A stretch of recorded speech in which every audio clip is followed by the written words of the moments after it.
Hi, I'm Ellie, the designer and amateur art director of Worldbreakers Advent of the Khanate. In this video, I'm going to tell you about puppies, cute puppies, and in particular, the card Dogtamer. This is the story of the card's background, the commission process, and the development of the art. Worldbreakers is set in an alternate 13th century history.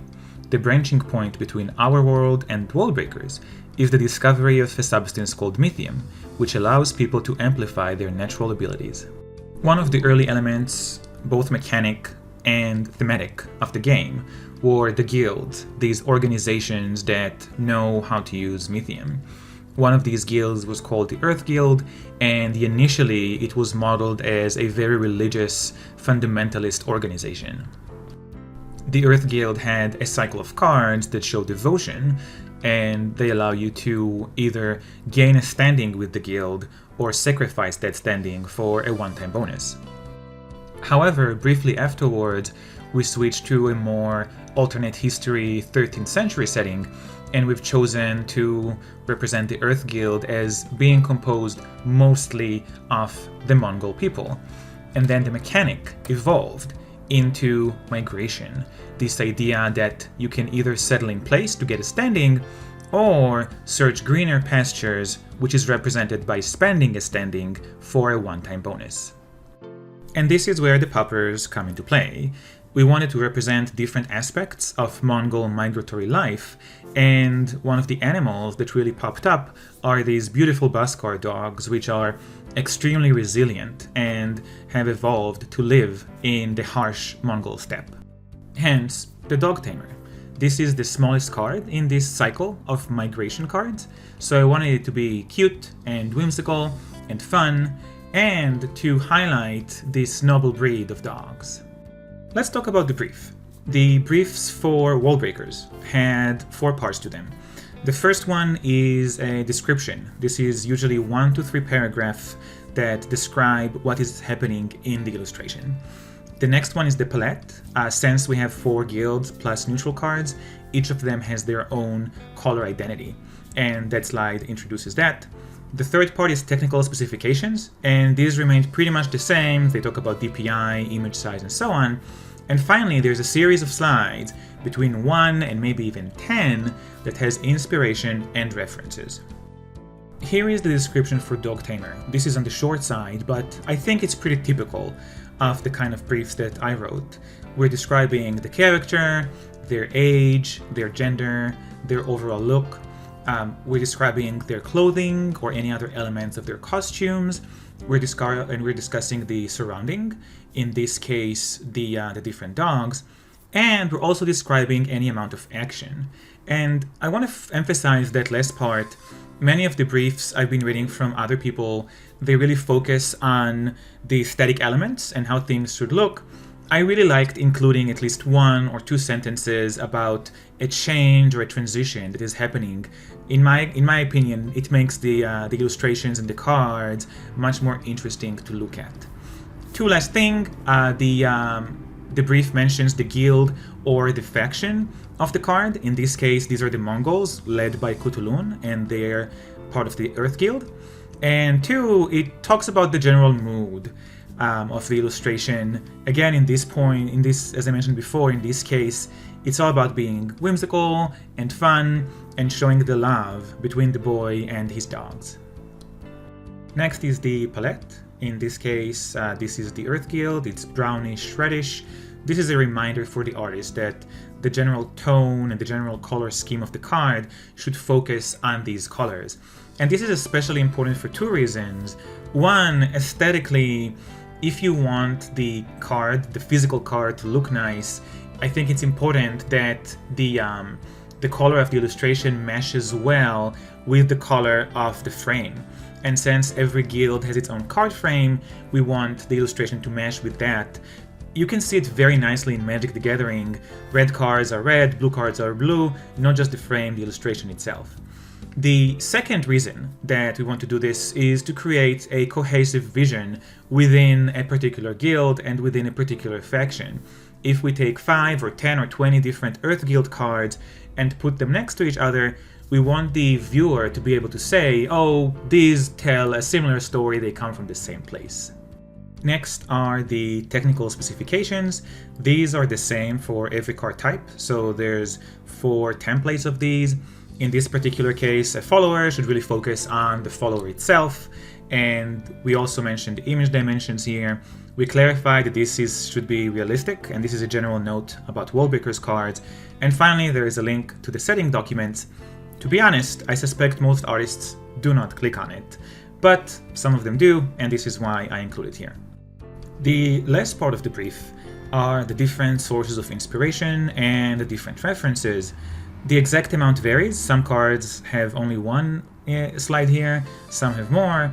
Let's review the ones for Dogtamer. First up is the pose, and it was really important for me that this illustration will be a bit silly. So I was thinking, how can we present the boy in a silly way while still leaving room for the background and, most importantly, the different doggos. And this is where I came up with this idea of he's sitting on his back, his hands and his legs are spread out, and the dogs around him. A quick Google search came up with this image, and apologies for Jason Todd for just taking it and using it as a reference. Next up are images of the dogs themselves, and again, this is where Google was helpful. I want to thank Bella Byra. She's a former Miss Mongolia and a cultural advisor to Worldbreakers. She provided the Mongolian spelling of the dogs' names, and this was helpful for 2 reasons. One, it was easier to find higher quality and cooler images of the dogs, and 2, the artist who drew these, who's going to draw Dogtamer, their name is Chinzu, they're based in Mongolia, and being able to provide them with the Mongol writing was helpful. Now that we have the brief, it's really about getting it commissioned and illustrated. And speaking to other people, other creators, the steps here might vary between people. These are the steps that I've gone through. And honestly, this slide is probably worthy of its own video. Just to briefly go over it, you need to find the right artist for this particular art. Thankfully, in my case, I already had about 10 different artists that have already drawn for Worldbreakers. Next, you provide them with the brief, and the artist usually gets back to you with a quote and a turnaround time. At this point, you can either approve it or negotiate it, and it is entirely fine to negotiate with the artist, especially if you don't have anything established, if it's the first time you're working together. Again, in the case of Worldbreakers, I already have established agreements with all of the artists. Once we've gone through the bureaucracy, so to speak, the artist usually sends sketches, and the amount of sketches varies. It could be 1, it could be 4, it could be 6. You might ask for refinements on the sketches, or you might just choose one of them. Then they slowly build up the illustration and they send a color sketch, which is your chosen posture, your chosen illustration with more details, more colors. Again, there's a step of refinement, and then they send the final. And once you get the final, you either love it and it's done, which rarely happens, or you ask for some changes, and the scope of the changes again could vary depending on the project, depending on the artist, depending on your agreement. These are the 4 sketches that Chinzu sent for Dogtamer, and I think this is a great example of how a good sketch looks like. We have 4 different interpretations of the brief, and we have 4 different positions for the boy.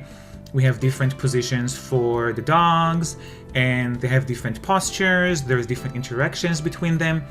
Each of these really tells a story, and it gives me, as the director, a lot of flexibility in deciding how I want to proceed. And at this point, I could either pick one of them, or I could ask the artist to mix and match and take particular elements from one sketch, mix them with elements from another sketch. In this particular case, Chinzu really nailed my vision with one of the sketches. And here, this is really what I was imagining. The boy is lying on the ground, and his arms and legs are all open. We can see 2 of the dogs playing with him, and there's room to have more dogs in the background just to show different variety and the splendor of the Mongol Bhaskar breed.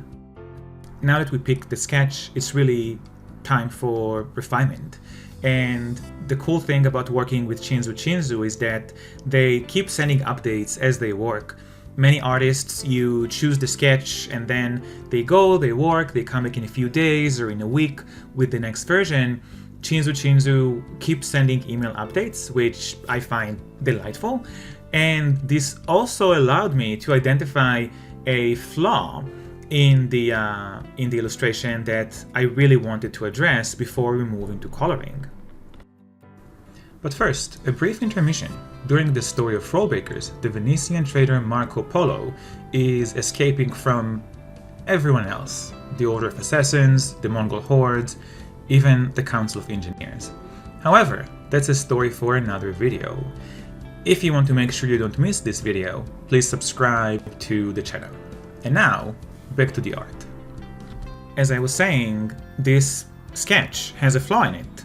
The brief was talking about showing dogs of different sizes and different ages, while here, all we're seeing are pups. Now, to be clear, I did want pups because they're cute, but I also wanted to show some of the bigger dogs and the adult version of the Mongol Bhaskar. And indeed, when it was time for the color sketch, Chinzu delivered and updated some of the dogs to be more mature, more adults.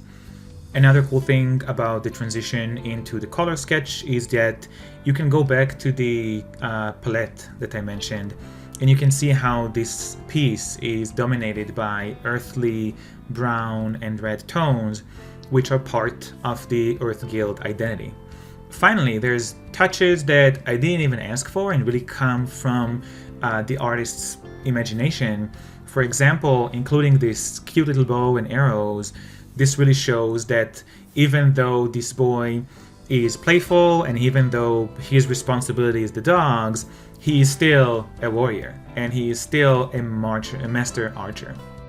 At this point, the illustrator's contribution is done.